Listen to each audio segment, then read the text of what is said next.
আসসালামু আলাইকুম। কেমন আছেন আপনারা সবাই? আশা করি ভালো আছেন। আমার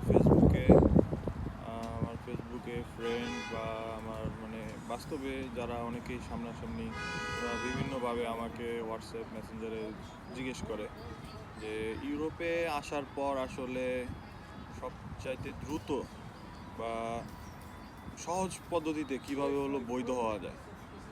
বর্তমানে ইউরোপের মধ্যে অন্য যত দেশ আছে তার মধ্যে সবচাইতে ইজি ওয়ে হচ্ছে পর্তুগাল। আর পর্তুগালের এই যে D1 ক্যাটাগরির যে ভিসা, এই D1 ক্যাটাগরির ভিসাতে আপনি পর্তুগালে আসার সর্বোচ্চ 3 থেকে 4 মাসের মধ্যে আপনি টেম্পোরারি রেসিডেন্সি পাবেন, যেটার মাধ্যমে আপনি তখন একটা সার্টেন পিরিয়ড পরে আপনি পার্মানেন্ট রেসিডেন্সিটা পাবেন, যেটা আপনি অন্যান্য কোনো দেশে বা অন্যান্য ইউরোপের কোনো সেনজেনভুক্ত দেশগুলোতে এই সুবিধাটা পাবেন না।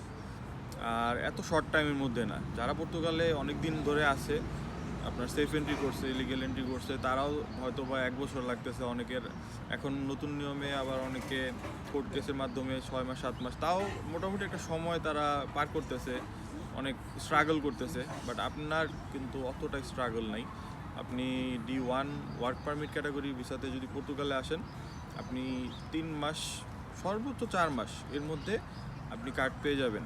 আর এটার জন্য আপনার কারো কাছে আর কি যাওয়ার প্রয়োজন হবে না যে আমার অ্যাপয়েন্টমেন্ট কবে বা আমার অ্যাপয়েন্টমেন্ট নিতে হবে কি না আলাদাভাবে এই কার্ডের জন্য। আপনি যখন ভিসা পাবেন, ভিসার মধ্যেই আপনার অ্যাপয়েন্টমেন্টের ডেট উল্লেখ থাকবে। সো এটা হলো আরেকটা সবচাইতে বড় সুবিধা, যেটা একদম আপনি ক্লিয়ার সব কিছু থাকবেন। সো যারা দ্রুত সময়ের মধ্যে ইউরোপে আসতে চান এবং বৈধতা চান, অবৈধভাবে থাকতে চান না, তারা কিছুটা এক্সপেন্সিভ হলেও আমি বলবো যে পর্তুগালের জন্য ট্রাই করেন। কারণ আপনি যখন আসবেন, আসার পর আপনি যখন বৈধ হয়ে গেলেন, আপনার কার্ড হয়ে গেল, তখন কিন্তু আপনার জন্য সব কিছু মোটামুটি ইজি। আপনি পর্তুগালে জব নেই, দ্যাটস ট্রু, 100% ট্রু যে পর্তুগালে জবের খুব ক্রাইসিস। বাট আপনার যখন একটা কার্ড হয়ে যাবে, কার্ড হওয়ার পর আপনি কিন্তু পর্তুগালে চলতে পারবেন খুব ভালোভাবে। কীভাবে?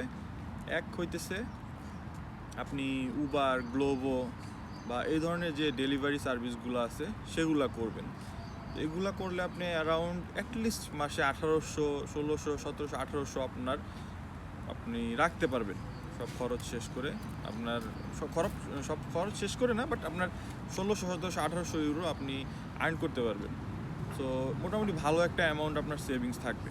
আর আপনার বাংলাদেশের ড্রাইভিং লাইসেন্সের মেয়াদ যদি 3 বছর পুরনো হয়, সেক্ষেত্রে আপনি টিভিডি, যেটা ট্যাক্সি, উবার ট্যাক্সি, এগুলো করতে পারবেন। ওইটাতে আরও ভালো ইনকাম। বাট যাদের এটা শুধুমাত্র এই বাংলাদেশের ড্রাইভিং লাইসেন্স 3 বছর পুরানো তাদের জন্য। আর যাদের 3 বছর পুরানো নেই, তাদের জন্য আপনার উবার, ফুড ডেলিভারি, এই সার্ভিসটা আপনারা করতে পারবেন। সো কার্ড হওয়ার পরে অনেক রাস্তা ইজি হয়ে যায়। যেমন আপনার কার্ড থাকলে পর্তুগালে one of the most biggest company Teleperformance. তো আপনার কার্ড থাকলে তারাও আপনাকে হায়ার করতেছে ইজিলি। কার্ড ছাড়া এখন আর তারা হায়ার করে না। তো কার্ড হইলে অনেক অপশন চলে আসে। তা যারা ইউরোপে আসতে চাইতেছেন, ইউরোপে আসার পর আপনারা অবৈধ থাকতে চাইতেছেন না, আর অবৈধ থাকাটা অনেক কষ্ট। যারা অবৈধ আছে বা বিভিন্ন দেশে এখনও আছে, তাদের সাথে কথা বললে হয়তো বা আপনারা জানতে পারবেন ইউরোপে অবৈধ থাকাটা খুব বেশি কষ্ট।